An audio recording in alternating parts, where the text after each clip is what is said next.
আজও সেই হুজুরের কথা মনে পড়লে কান্না চলে আসে। কতটাই না ভালো মনের মানুষ ছিলেন তিনি। মানুষ এত জঘন্য কাজ কেন করে ভাইয়া? আমার উস্তাদের নাম হচ্ছে মোহাম্মদ আব্দুল মান্নান, ছদ্মনাম। সে আমার বড় হুজুর। আমার ছোট হুজুরের নাম মোহাম্মদ হাবিবুর, ছদ্মনাম। আমাদের মাদ্রাসার দরজা উত্তরমুখী। মাদ্রাসার সাথে 3 তলা একটি মসজিদ। মসজিদের সামনে বিশাল ঈদগাহ মাঠ। ঈদগাহ মাঠের ঠিক মাঝখানে বিশাল এক বড় বটগাছ দাঁড়িয়ে আছে। বটগাছের ঠিক সামনে দিয়ে চলে গেছে রাস্তা। রাস্তার সাথেই কবরস্থান। ও হ্যাঁ, একটা কথা বলতে ভুলে গিয়েছিলাম। মাদ্রাসার পেছনে এক কবিরাজের বাসা রয়েছে। ঘটনার সূত্রপাত ঘটে 2021 সালের গ্রীষ্মকালে। সেবারে গরমটা একটু বেশি পড়েছিল। যাই হোক, ঘটনার প্রথম রাত ছিল শুক্রবার। আমি সেই রাতে মাদ্রাসায় ছিলাম না, বাড়িতে এসে ঘুমিয়েছিলাম। আমি বলে রাখা ভালো, আমাদের বাসা প্রায় কাছাকাছি মাদ্রাসার। প্রায় 10 মিনিট পায়ে হেঁটে গেলেই মাদ্রাসায় পৌঁছানো যায়। যাই হোক, পরদিন যখন সকালে আমি মাদ্রাসায় যাই, তখন আমি একটা জিনিস খেয়াল করি। গতকাল রাতে যারা মাদ্রাসায় ছিলেন সবার চোখ লাল হয়ে আছে আর ফুলে গিয়েছে। দেখে মনে হচ্ছিল গতকাল রাতে কেউ ঘুমোয়নি। এসব দেখে আমি আমার এক বন্ধুকে মজা করে জিজ্ঞেস করি, কি রে, তোরা কালকে সারা রাত কি মশা মেরেছিস? তোদের সবার চোখ মুখ এরকম ফুলে আছে কেন? তখন আমার বন্ধু একটু রেগে গিয়েই বলতে শুরু করে, তুমি তো খুব আরাম করে ঘুমিয়েছ, সারা রাত আমরা কি আর ঘুমাতে পেরেছি? আমাদের সেই শয়তান ঘুমাতে দিয়েছে। ওর মুখে এসব কথা শুনে আমি বেশ অবাক হয়ে যাই। এরপর আমি ওকে জিজ্ঞেস করি, কি বলছিস এসব? আর কিসের শয়তান? আমার এসব প্রশ্নে আমার বন্ধু আবারও বলতে শুরু করে, কেন আমরা সারা রাত ঘুমাইনি জানতে চাও? তাহলে শোনো, তুমি যখন এশার নামাজ পড়ে বাসায় চলে গেলা, তখন আমরা খাওয়া দাওয়া শেষ করে একটু পড়তে বসি। এর কিছুক্ষণ পর বড় হুজুরের আদেশে আমরা সবাই পড়ার থেকে উঠে ফ্রেশ হয়ে যে যার মতন নিজেদের বেড মেঝেতে বিছিয়ে সারিবদ্ধভাবে শুয়ে পড়ি।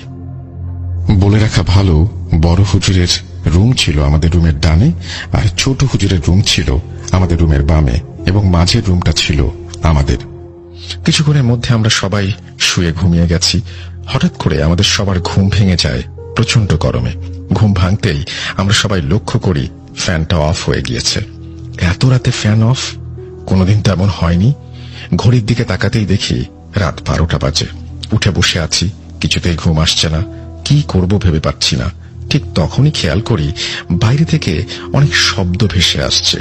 আমরা কিছুই ভেবে উঠতে পারছিলাম না এত রাতে শব্দ কিসের। তারপর বিছানা থেকে উঠে জানালার একটা পার্ট খুলতে আমরা দেখি ঈদগাহ মাঠের ঠিক মাঝে যে বট গাছটা আছে, ওই গাছ থেকে একটা কালো ছায়ামূর্তি নেমে আসছে এবং চারিদিকে অদ্ভুত সুরে বাঁশির শব্দ।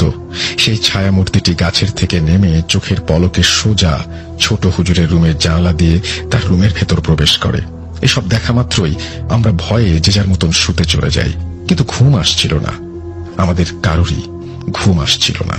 শুধু ওই জিনিসটার কথাই মনে পড়ছিল বারবার। শুয়ে থাকতে থাকতে হঠাৎ একটা সময় আমাদের কানে ভেসে আসে ছোট হুজুরের গলা। সাথে সাথেই আমরা এশার পর একজন কবিরাজকে ডেকে নিয়ে আসা হয় মাদ্রাসায়। তিনি এসে এই মাদ্রাসার চারপাশ ঘুরে ঘুরে দেখতে শুরু করেন।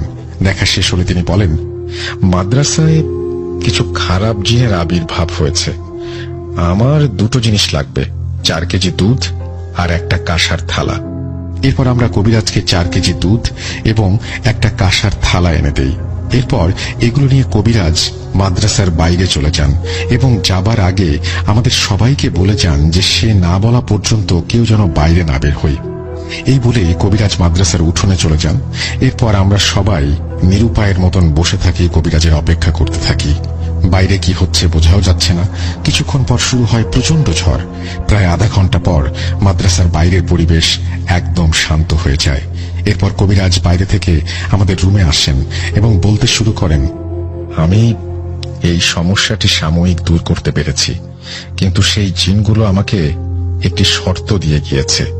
এই খারাপ জিনগুলোর আবির্ভাব হয়েছে বড় হুজুর আপনার জন্য।